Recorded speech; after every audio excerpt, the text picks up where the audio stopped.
Hello, and welcome once again to the David Messiah YouTube channel, where our watchwords are to teach and to build back up the kingdom of Zion. The title of this talk is Russia, Ukraine, and the Day of Vengeance. Russia, Ukraine, and the Day of Vengeance.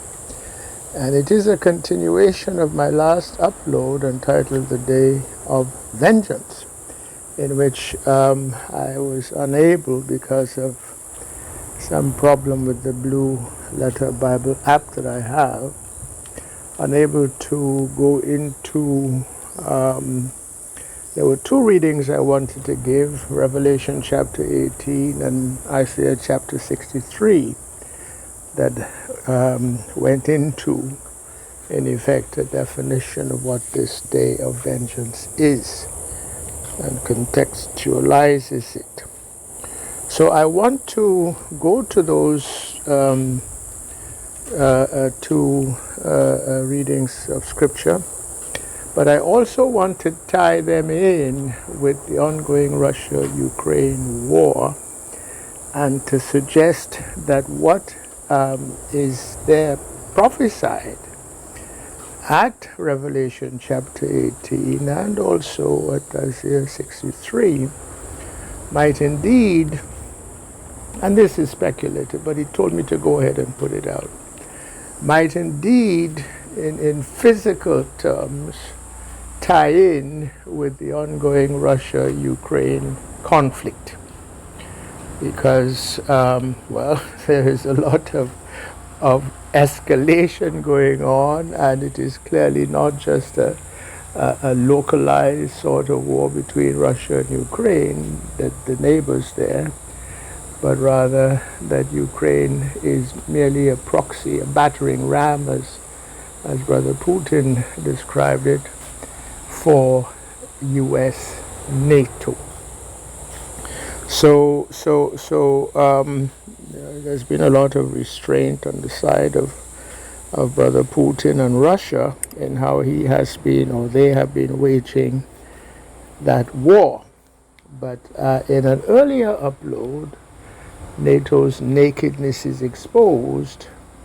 I think I was well able to suggest, based on the evidence, indeed that NATO's nakedness is exposed, that NATO and the United States are simply unable to match Russia militarily on the ground in conventional terms.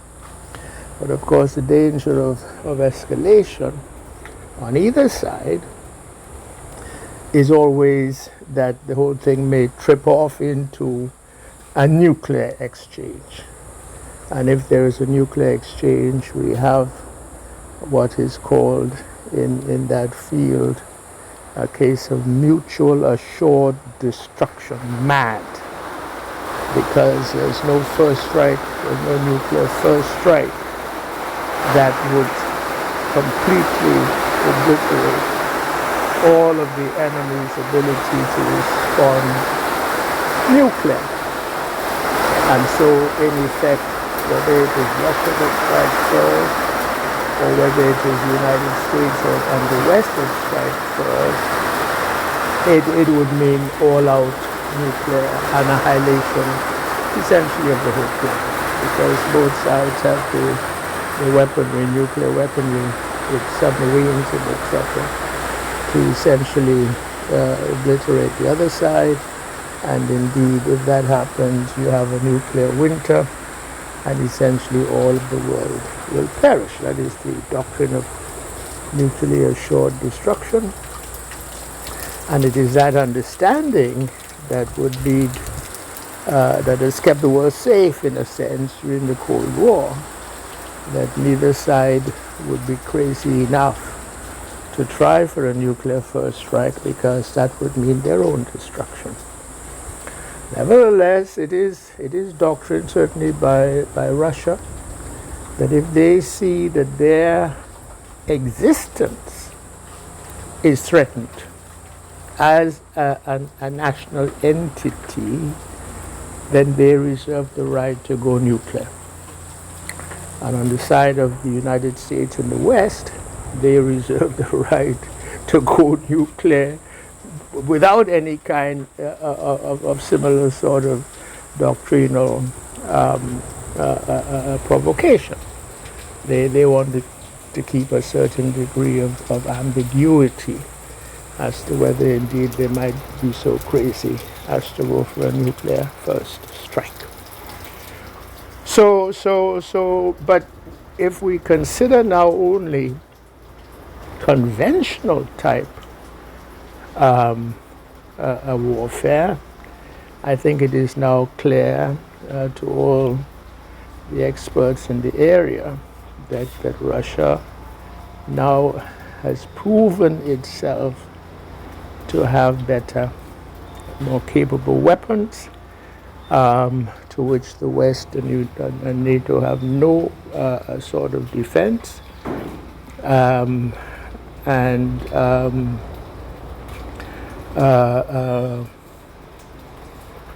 they've proven it with that Patriot battery that they took out using the Kinjal hypersonic missile. And they have also a huge missile now deployed, ready to go at a moment's notice, called Sarmat, that has some kind of a humongous range that they could launch those from homeland Russia and essentially strike any target whatsoever anywhere on the planet, should they so seek. And in fact, so far as the United States targets are concerned, they can come not over the North Pole as would have been expected during the Cold War, and for which the United States has some kind of defense shield, but they also can come up from the other side, from the south, in effect, for which there's not even any kind of defenses deployed.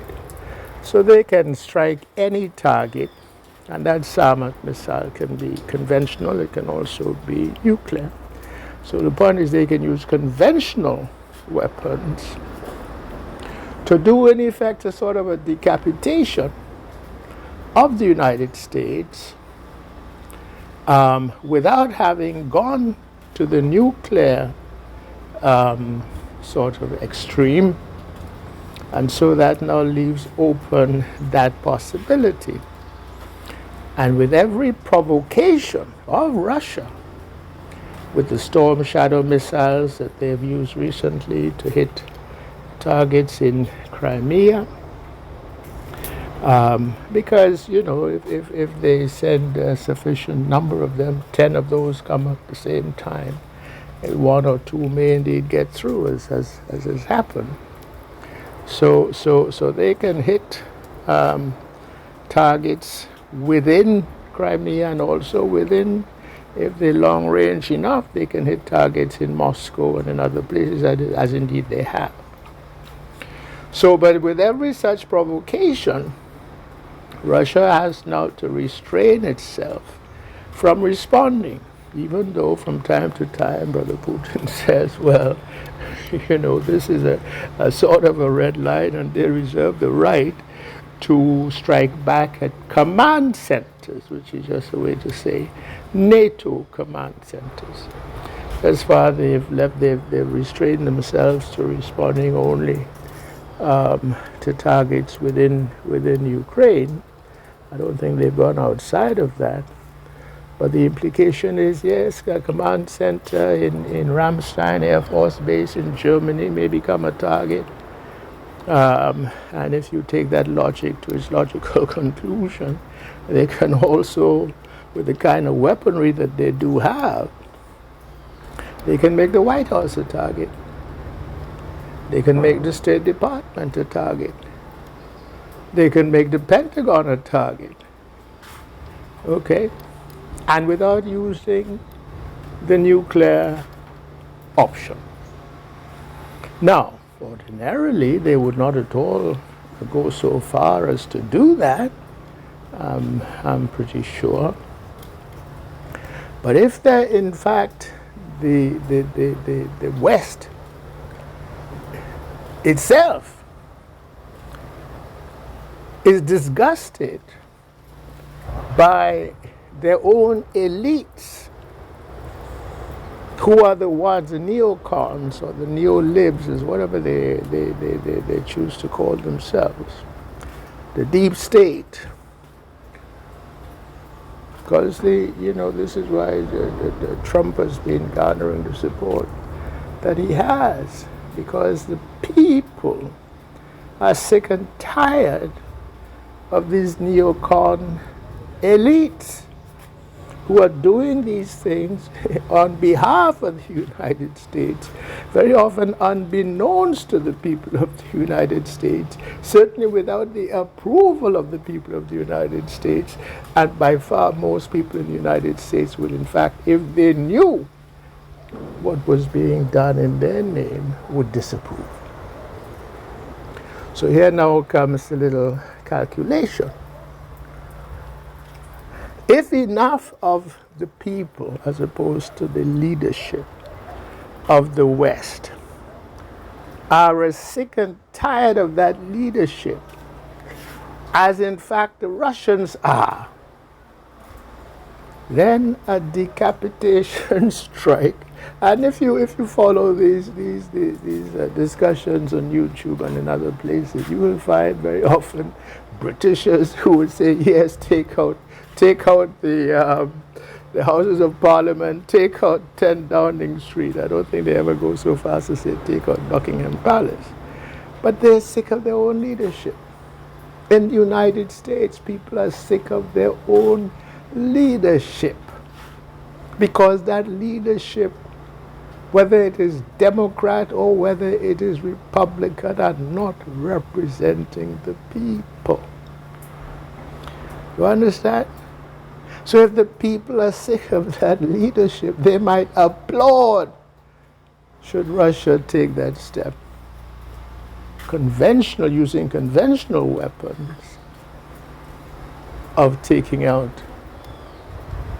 certain selected targets that would accomplish what perhaps Trump had wanted to accomplish, drain the swamp, I think is a term that was used. So if that in fact would be something applauded, that now leaves open the possibility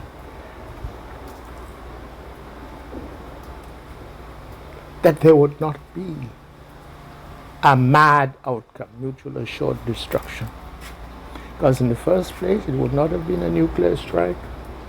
And in the second place, there would be enough sane people, mid-level people in the military, mid-level people, in the administrations of government, non-political types, who indeed would restrain themselves and say, yes, the Russians have solved our problem for us. Now, what is the background to this? The background to this is there is indeed, and this sort of veers off into, I think, what would be called conspiracy theory. But be that as it may, conspiracies do exist.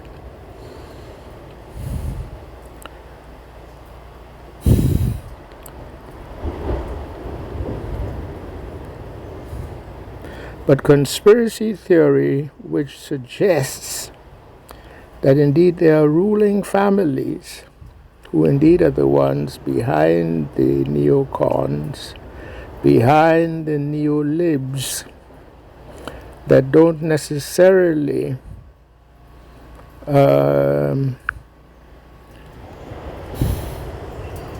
represent the Hello, and welcome once again to the David Messiah YouTube channel. And I want to draw your attention to a quote here that I had reason to bring to your attention in this much earlier upload. And the king of the south is Russia.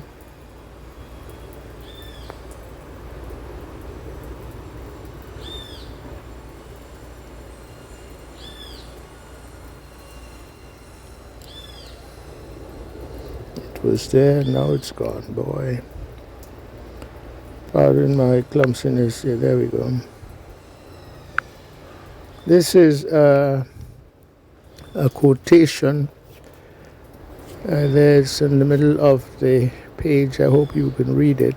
I tried to get it to show in landscape, but that doesn't seem to be working. But I'll read it out to you. Rothschild, blood oath to kill the Tsar, Tsar Alexander I, unquote.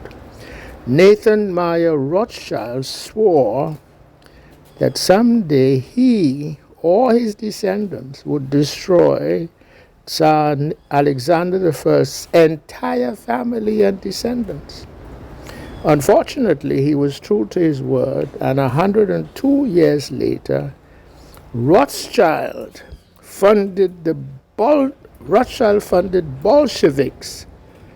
And it's part of the Russian Revolution that brought the communist regime into power in Russia and became the Soviet Empire, would act upon that promise. And there is a link there to a website called rents.com.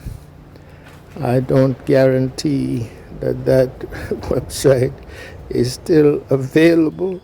I think it may well by this time have been scrubbed from the internet. So that's one. It's suggesting that the Rothschild family, in effect, is the ruling family of the world.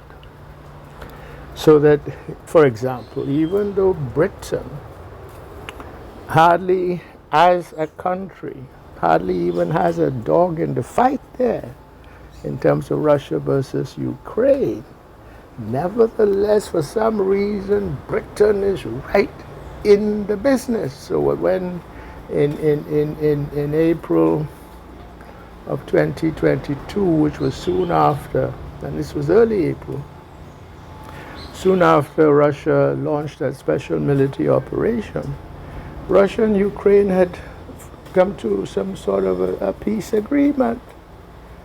And the very next day, Boris Johnson showed up in Kiev, no doubt with silver and with lead, or promises of silver and threats of lead, to tell Zelensky, no, you can't sign that.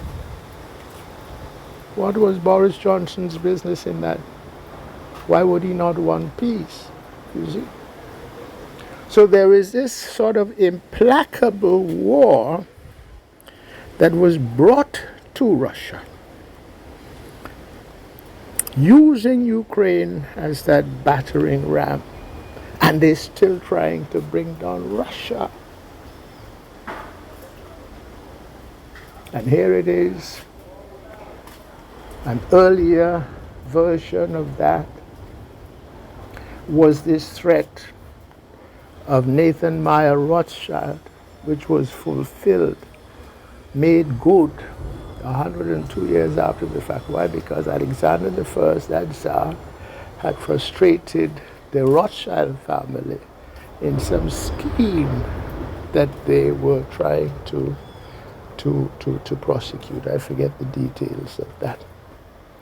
And so came the threat to destroy the entire family of Tsar Alexander. And they wiped out his grandson, I think it was, or maybe great-grandson, Nicholas II, and his entire family, and brought the Bolsheviks into power in Russia. So that wasn't even, it wasn't, that first leader, Lenin, was not Russian.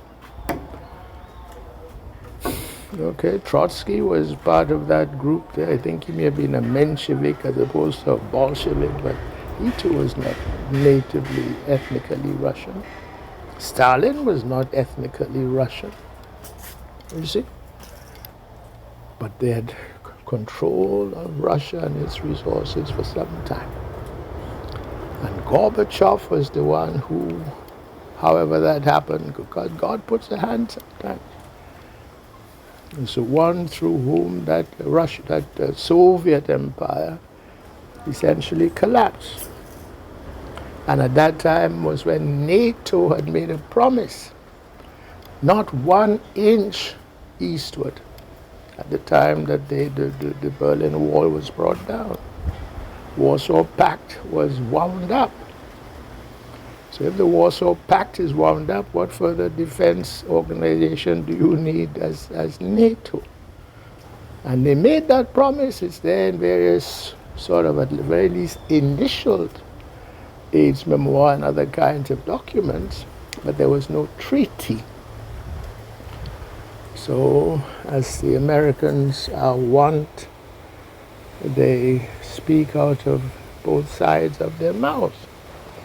As the so-called American Indians had reason to testify on many an occasion. There's a book I remember reading a long time ago that says something to the effect that the Americans made over 300 treaties with the American Indians of whichever stripe, and all of them were later broken because they had the dominion and they intended to establish that empire, or whatever they want to call it, republic, democratic republic, from sea to shining sea. And with the Monroe Doctrine, that no power, no European power could come into their backyard. Okay? So they broke 300 treaties against the American Indians, so why would they not break the treaty guarantees that they had given to Russia at the time of the collapse of the Soviet Union? So they broke that. And many of those formerly Soviet republics of that Warsaw Pact became members of NATO. Czechoslovakia, I believe Hungary also,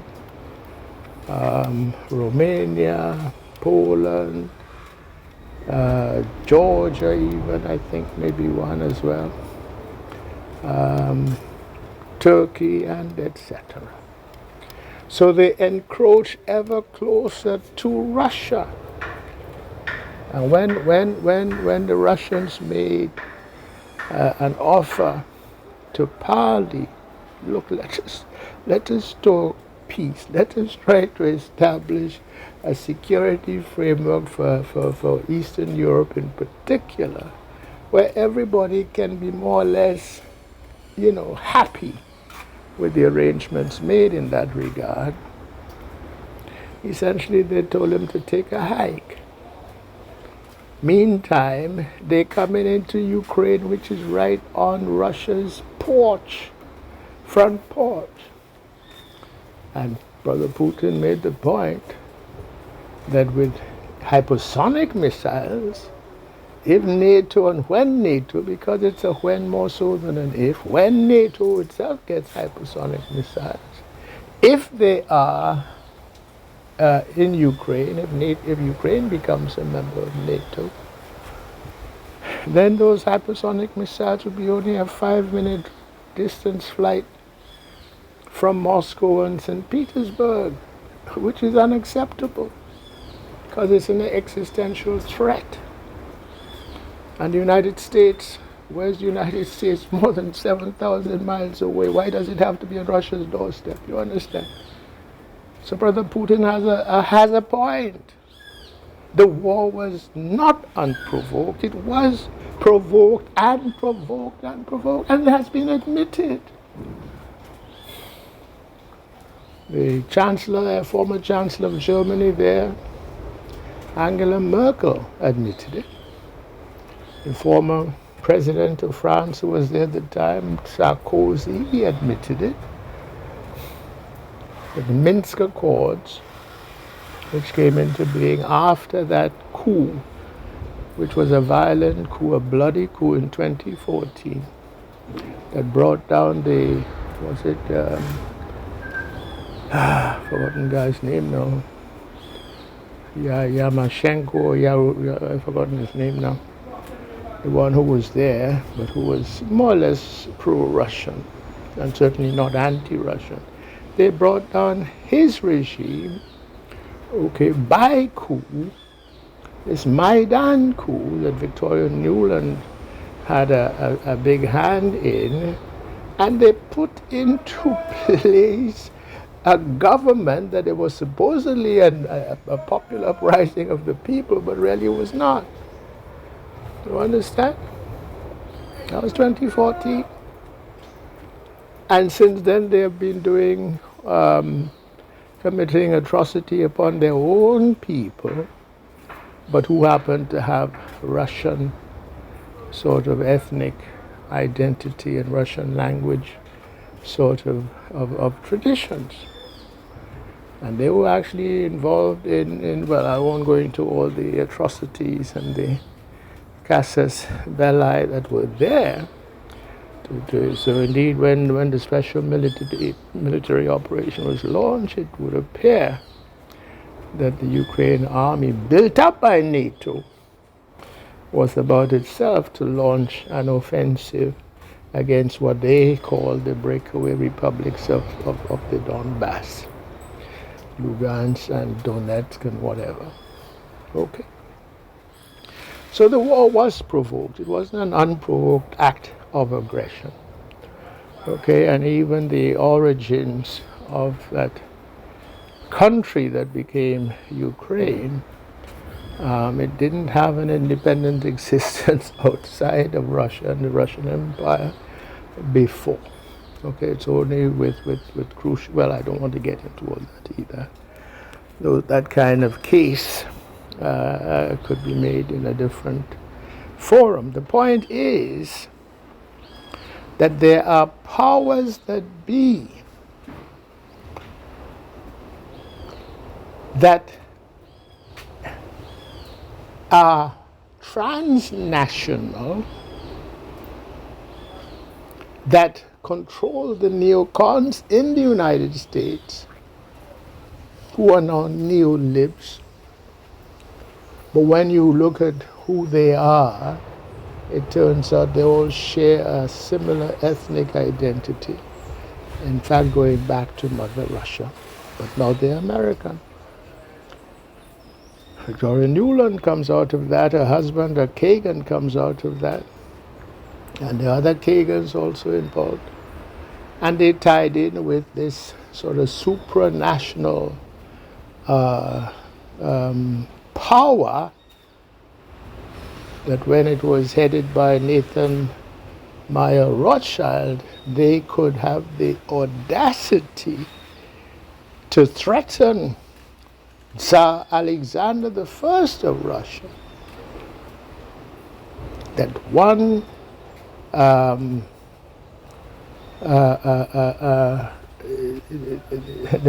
that family would take out the entirety of the Tsar's descendants up to that time, and they made good on that threat 102 years after the threat was made. This is serious business. Now it ties in also with what I have given before in my book, The Coming of David Messiah, where there was a chapter dealing with the Haitian revolt of 1791 to 1804. And in that book, I had occasion to make the remark that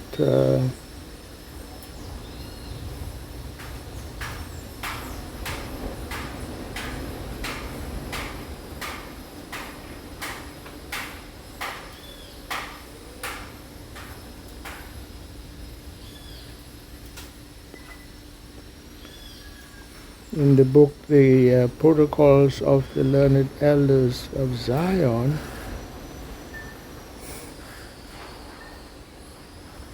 and bear with me as I find it here.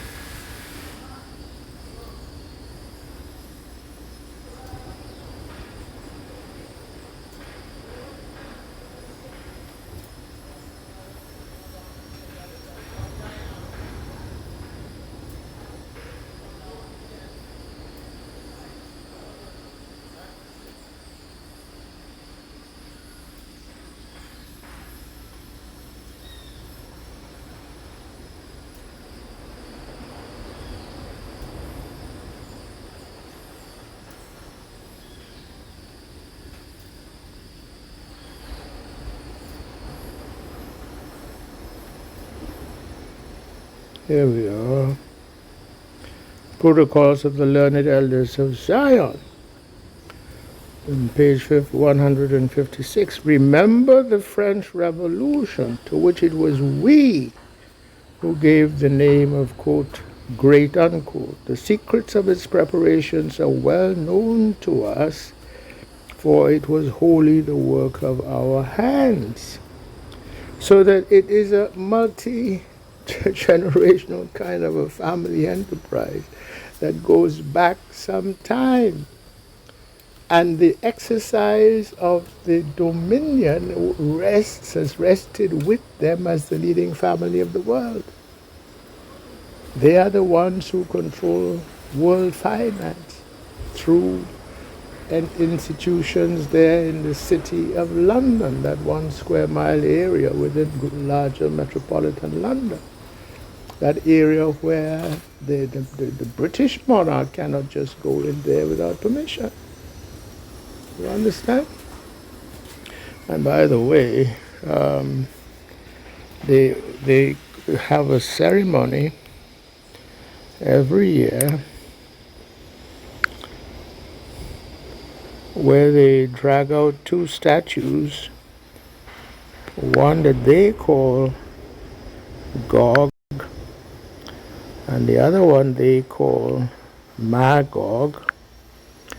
So they identify themselves, or they identify with Gog and Magog, and I had an upload pertaining to that, and I'll just show you the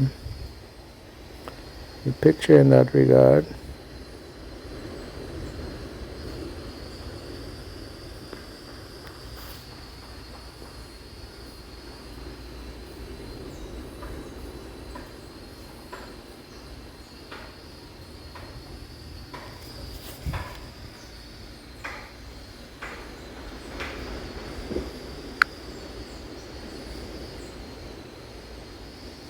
Here it is, Gog and Magog defined. It's that picture is right there in the middle of the screen, and you could see them with the wear that they used, the scarlet robes and the black suits. And those two statues, one they call Gog and the other one they call Magog, and this is held in that square mile area within larger metropolitan London that is called the City of London, where global finance is situated. And they are what? Jews.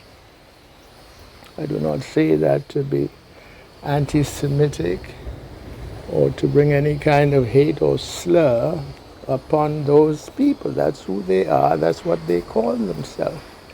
And by the way, there was just an upload by Dante Fortson in his sort of continuing, sort of ongoing debate with one Dr. something Brown, and he's been trying to hold fast to the lie that the so-called Jews are indeed of the line of Abram, Isaac, Jacob, and Judah. But they're not of the line of Abram, Isaac, Jacob, and Judah. They're not the Negro people that the Most High made his covenant with. And this self-identification with Gog and Magog ties them in rather to the line of Japhet, because Magog was a nominal son of Japhet, but in fact was a bastard son of the fallen angel Gog.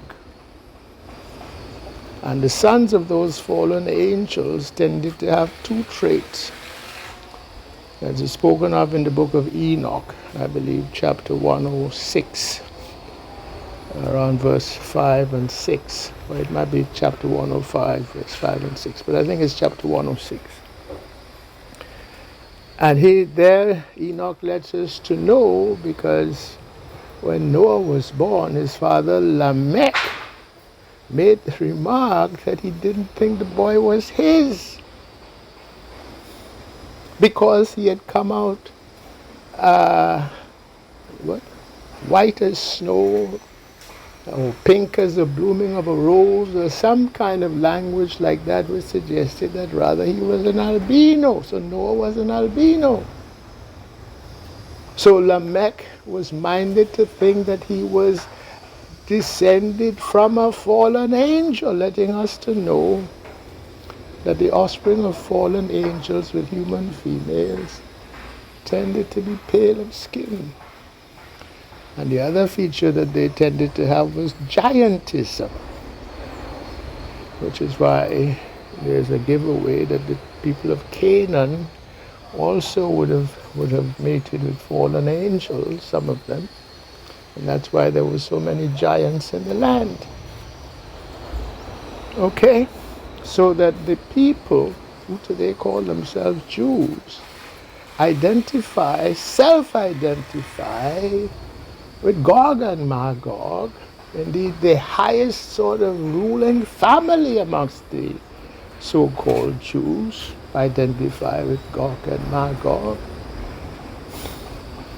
letting us to know that at best they would claim descent from the line of Japhet, if not of fallen angel seed line.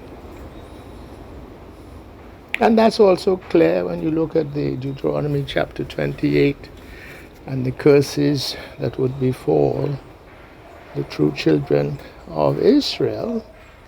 One of those curses was that the children of Israel would always be the tail, never the head, always the borrower, never the lender. I think that's there in Deuteronomy chapter 28 verse 43 or 44, somewhere in that region.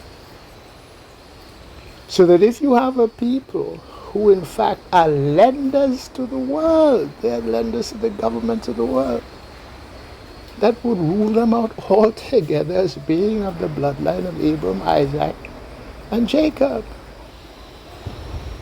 and Judah. So when they call themselves Jews, it is that they lie. That makes them a fit to Revelation chapter 2 verse 9.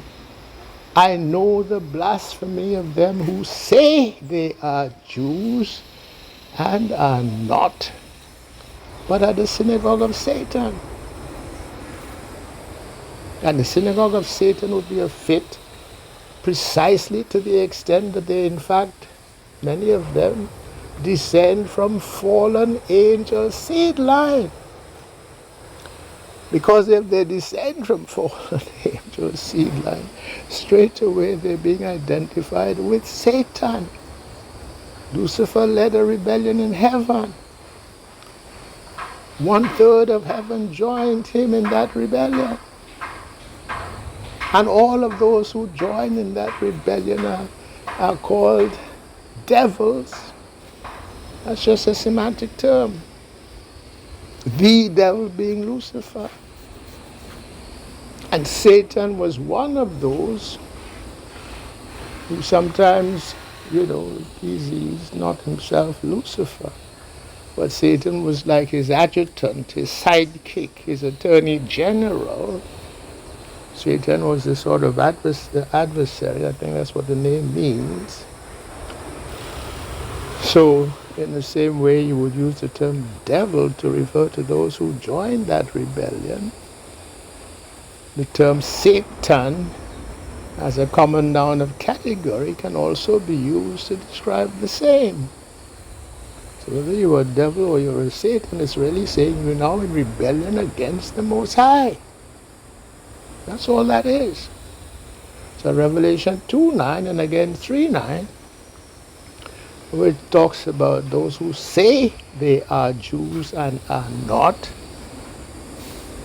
First of all, it is outing them as not being of the line of Abraham, Isaac, Jacob, and Judah.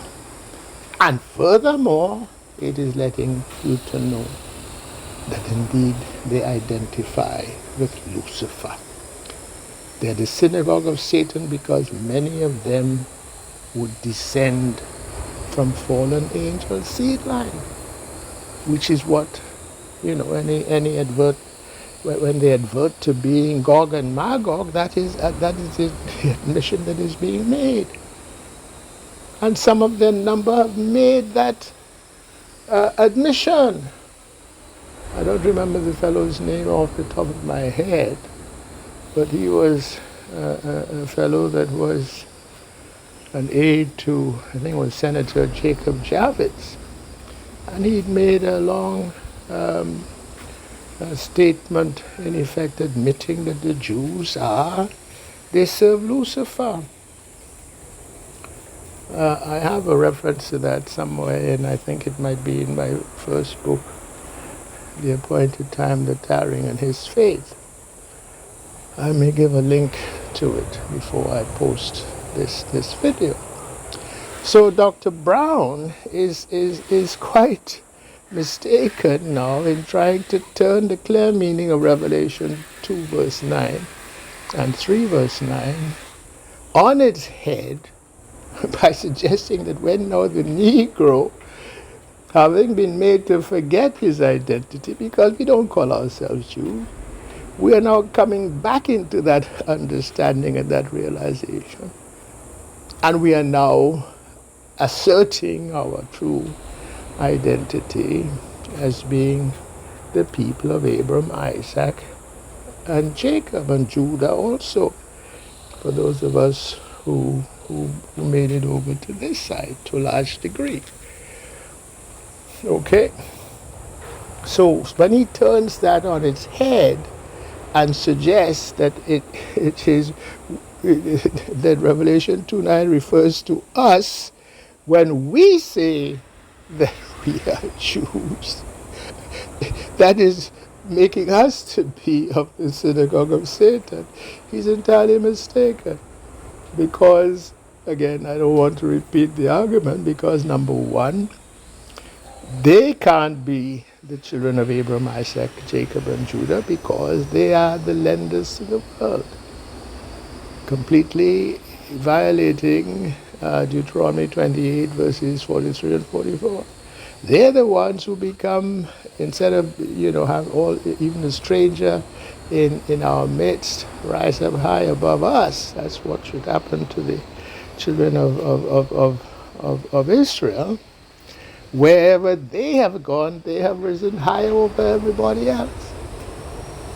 To where now the world, the governments of the world, the kings of the world, combined debt, it's called national debt, is, I think, $266 trillion. And most of that debt, in effect, is held by that Rothschild family. When you do all the tracing all the way back to really who owns all of that debt, all of that paper, it's the Rothschild family. So they can't be the children of Israel, because they simply violate that requirement of Deuteronomy chapter 28. And on top of that, they self-identify as Gog and Magog, letting you to know that they at best claim descent from Japhet, but in fact do admit to a connection with fallen angel seed line. And of course you could go to the Table of Nations, I think Genesis, chapter 10, where sons of Japhet are described, and I think Ashkenaz is there mentioned. So Ashkenaz, and they call, Ashkenazi Jews, would straight away, it's a contradiction upon itself. If you're Ashkenazi, you're coming from Japhet, not from Shem. And they kind of muddy the water when they talk about anti-Semitic. There's no patriarch named Sem. It is Shem, not Sem. So there's no people that are quote-unquote Semitic. It is an empty set. And if it is an empty set, there's nobody that is going to be anti-Semitic. You understand? That makes no sense. And if you're referring to the Negro is Shemitic. And if we are Shemitic, we are not ever going to be anti-Shemitic, because we ourselves are Shemitic. And they concede that in their own Zondervan Bible dictionary, where they define Ham. And they say Ham is the progenitor of the dark races, not the Negroes. And it is entirely correct in that, because we know from Scripture Ham is the progenitor of Cush, very dark race, progenitor of Misraim, very dark race, also known as Egypt, progenitor of Canaan, also a dark race, except when they mix with fallen angel seed, and progenitor of the other one, Put, also a dark race. They populated North Africa in the area where Libya is today, and they were also a dark race. But they're making clear that those people are descended from Ham. Now when they say not the Negro, it means that the Negro is not from Ham. The Negro is from Abraham, from Isaac, from Jacob. And Abraham was descended from Shem. Although I think his mother was Hamitic. So Abraham is actually mixed seed, mixed Shemitic and Hamitic. But you go by the seed of the father. The father was Shem. So we are Shemitic. If we are Shemitic, we cannot be anti-Shemitic.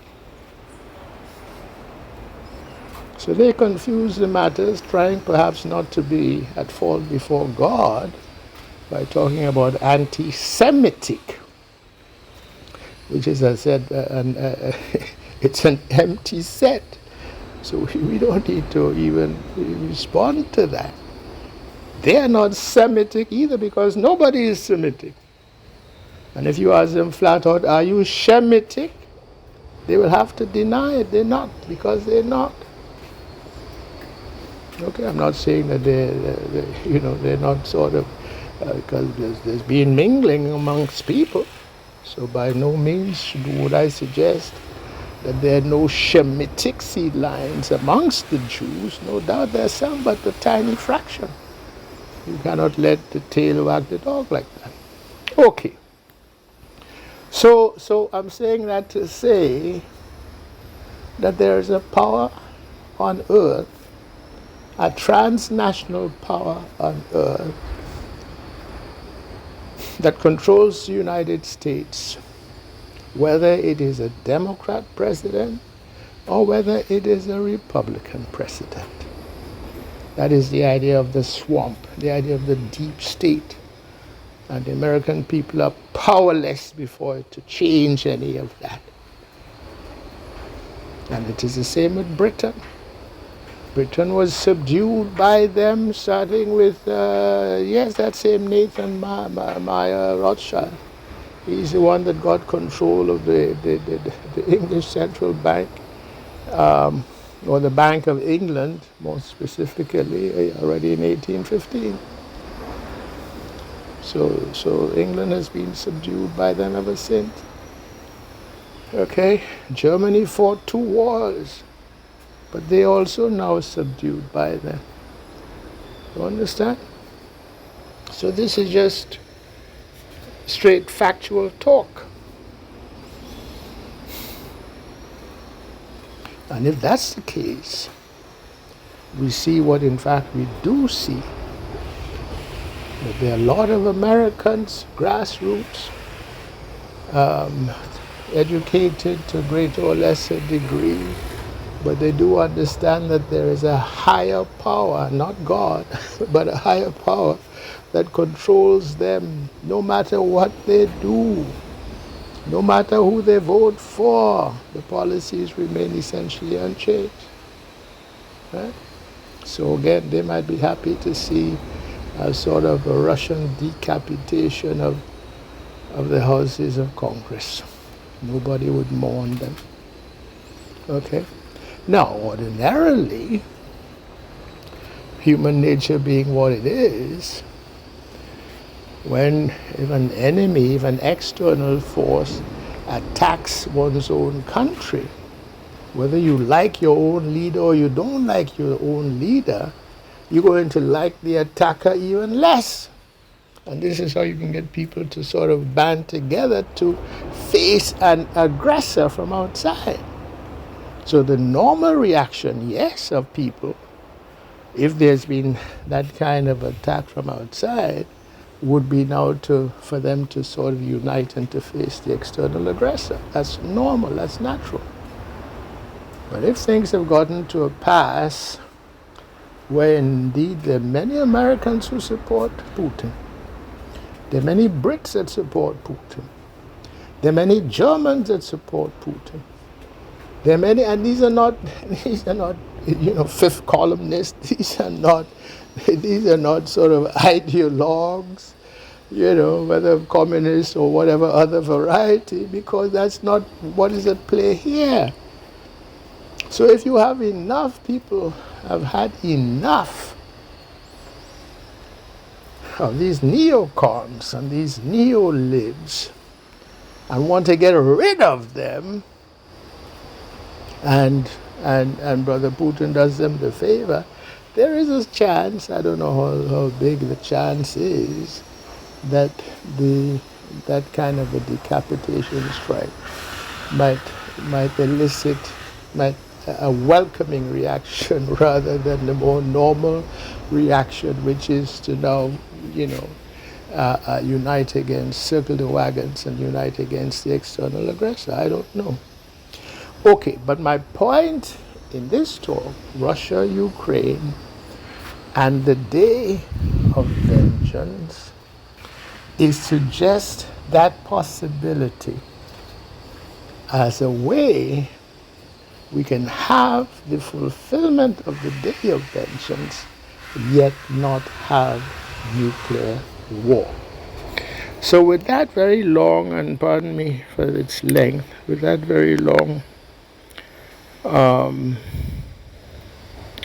laying of the setting of the scene, so to say, let me now go to those parts of scripture that I didn't quite get to in the first upload.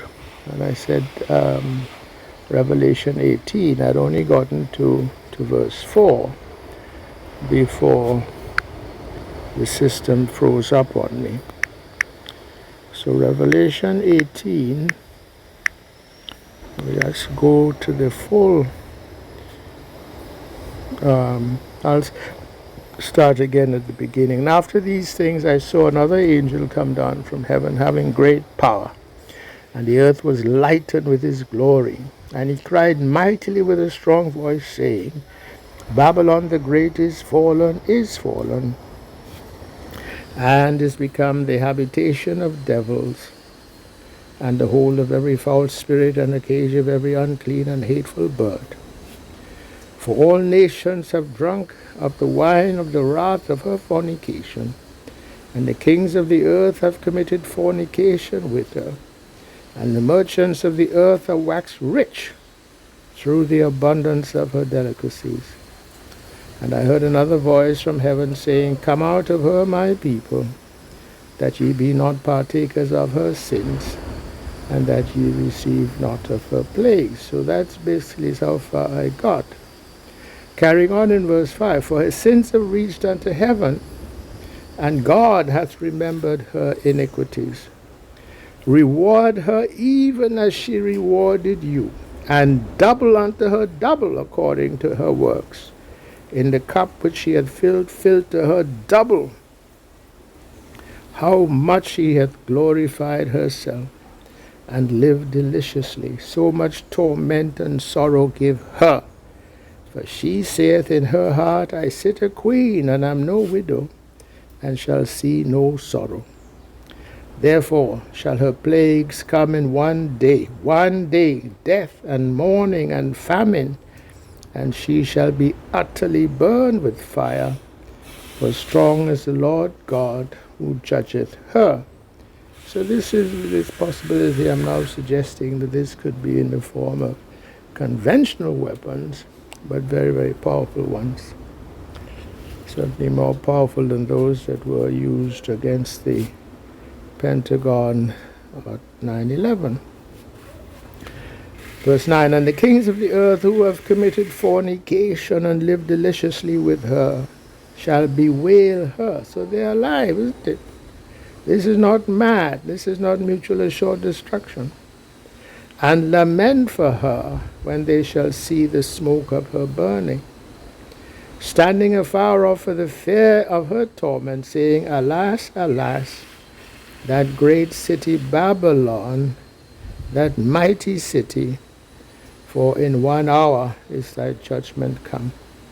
1 hour. So again, if it's a decapitation strike, you can have all these quite conventional weapons launched in a salvo and without sort of nuclear fallout.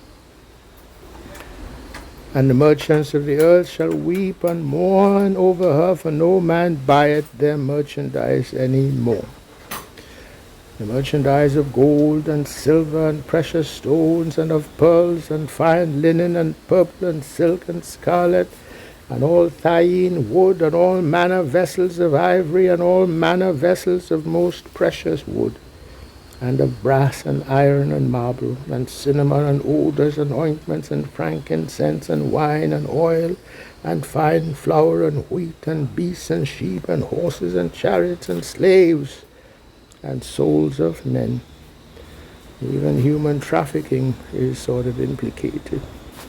And this defines the United States, certainly New York, and perhaps also its capital. And the fruits that thy soul lusted after are departed from thee, and all things which were dainty and goodly are departed from thee, and thou shalt find them no more at all. The merchants of these things which were made rich by her shall stand afar off for the fear of her torment, weeping and wailing, and saying, Alas, alas, that great city, that was clothed in fine linen and purple and scarlet, and decked with gold and precious stones and pearls. For in 1 hour so great riches is come to naught. And every shipmaster, and all the company in ships and sailors, and as many as trade by sea, stood afar off and cried, when they saw the smoke of her burning, saying, What city is like unto this great city? And they cast dust on their heads and cried, weeping and wailing, saying, Alas, alas, that great city, wherein were made rich all that had ships in the sea, by reason of her costliness, for in 1 hour is she made desolate. This also could be describing London. Rejoice over her, thou heaven, and ye holy apostles and prophets, for God hath avenged you on her. And the mighty angel took up a stone like a great millstone, and cast it into the sea, saying, Thus with violence shall that great city Babylon be thrown down, and shall be found no more at all. And the voice of harpers and musicians and of pipers and trumpeters shall be heard no more at all in thee, and no craftsman of whatsoever craft he be shall be found any more in thee, and the sound of a millstone shall be heard no more at all in thee, and the light of a candle shall shine no more at all in thee, and the voice of the bridegroom and of the bride shall be heard no more at all in thee. For thy merchants were the great men of the earth, for by thy sorceries were all nations deceived. And in her was found the blood of prophets and of saints and of all that were slain upon the earth. Okay, so this is the idea that I am to bring to you, that Russia having been provoked and provoked and provoked, because all the escalation is really coming now from the NATO side, with Britain very much involved, sending their Storm Shadow missiles to hit targets in Crimea, to hit targets in Moscow, and so forth, even though they can have no effect as such in terms of the war as such that is being waged. Okay, so that was one. And I wanted also to bring the other one, which was Isaiah chapter 63.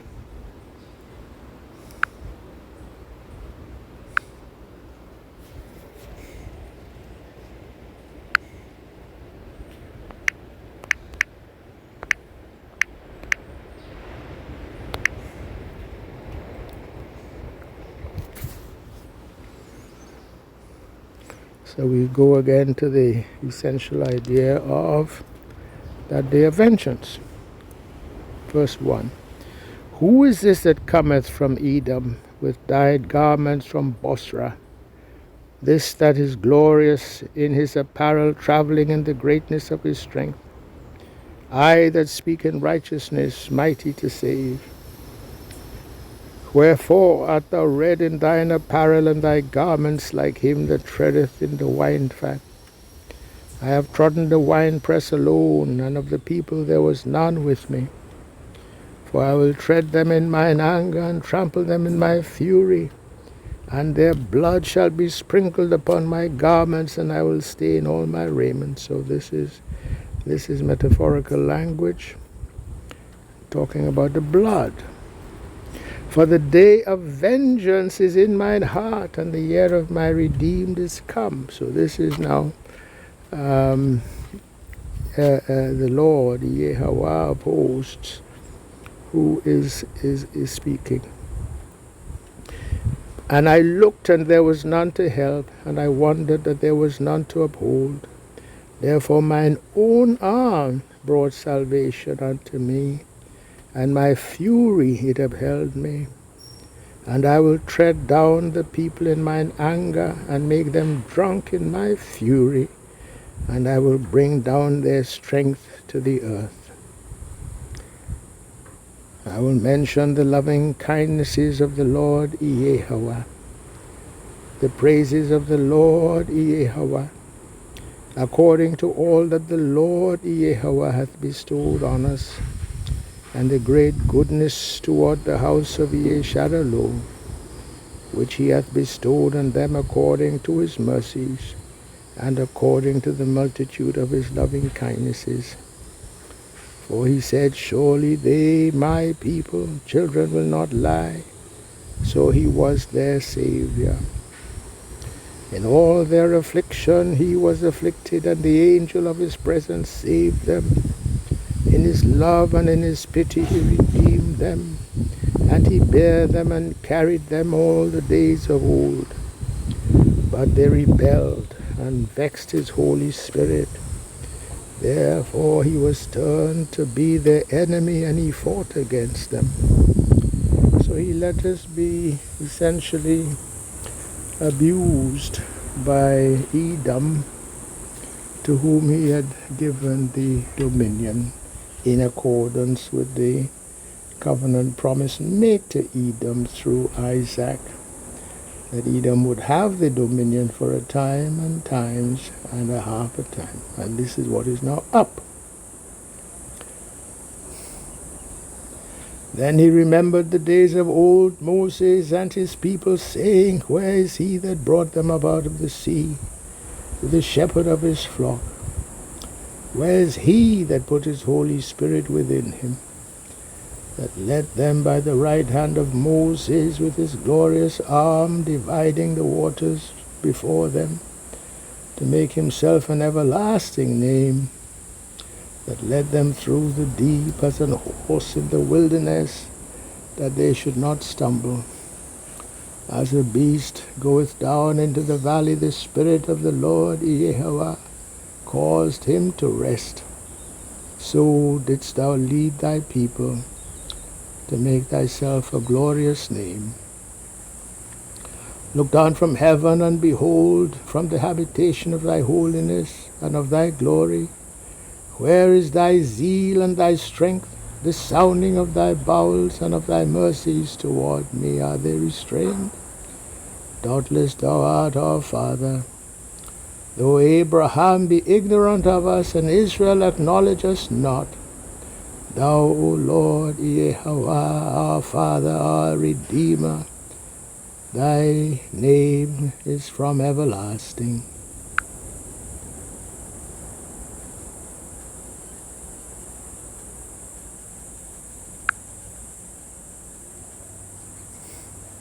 O Lord, Yehowah, why hast thou made us to err from thy ways and hardened our heart from thy fear?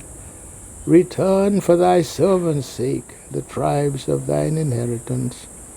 The people of thy holiness have possessed it but a little while. Our adversaries have trodden down thy sanctuary. We are thine, thou never bearest rule over them. They were not called by thy name. So this is another sort of a description of that day of vengeance, which is not the way it's described. It's not consistent with mutual assured destruction. So yes, there will be great destruction, but a nuclear exchange is not what seems to be prophesied. Okay. All right. Well, having said that, I also now want to he told me to bring to your attention. He had me to recite and indeed sing for this morning's service for the blowing of trumpets. Psalms 60, 38, and 131. So some of it seems very personal to me, but also they apply in more general terms to the children of Israel more generally. So let's go through. He says, read it to them. Psalm 60.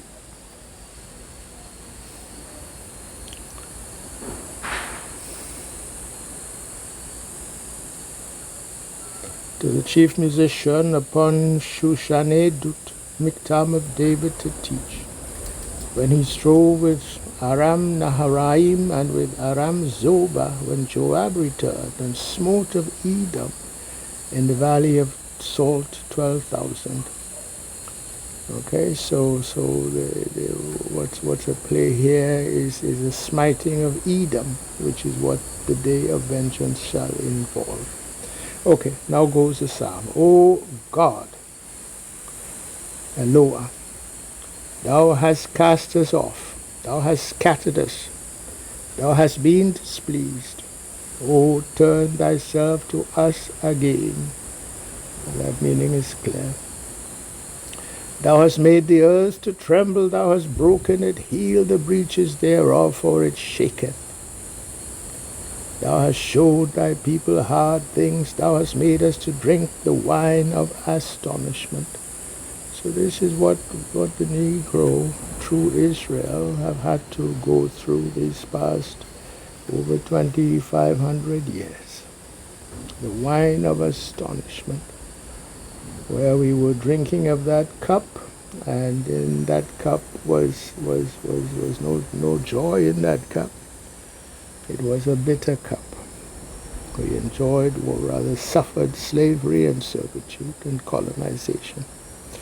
Verse 4, thou hast given a banner to them that fear thee, that it may be displayed because of the truth. Selah.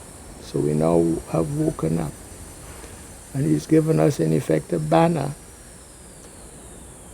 that thy beloved may be delivered. Save with thy right hand and hear me.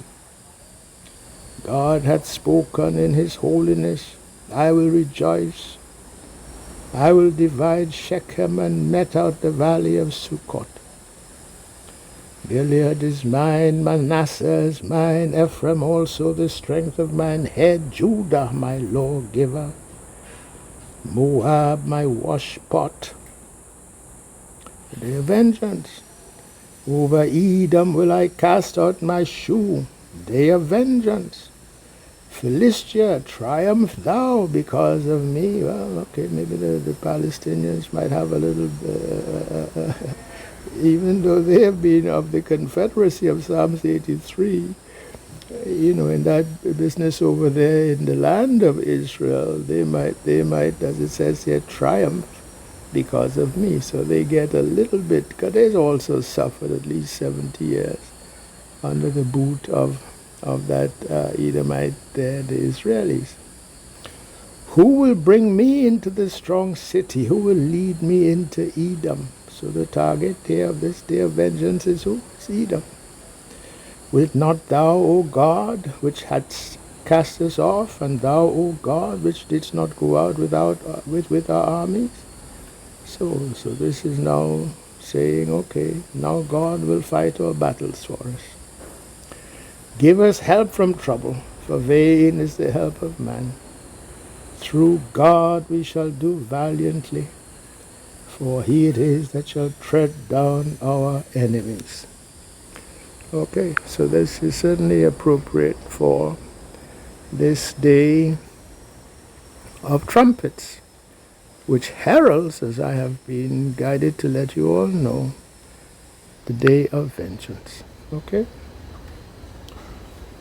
And then we have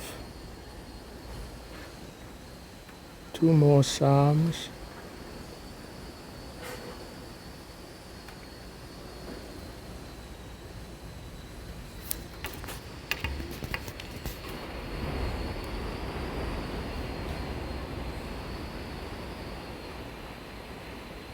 Psalm 38 and Psalm 131. And here it is, Blue Letter Bible has failed me again, so I will ask you, I don't have my Bible with me as I make this tape, so I'm relying, and I perhaps ought not to have, relying on Blue Letter Bible once again. And it may be that after some certain number of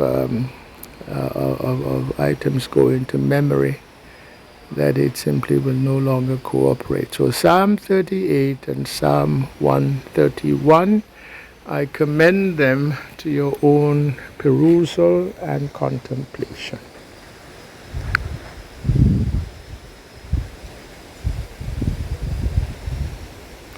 Okay, so with that, I will end this talk, giving all praise, giving all glory to the Most High God, Yehovah, and wishing shalom to all those who are listening.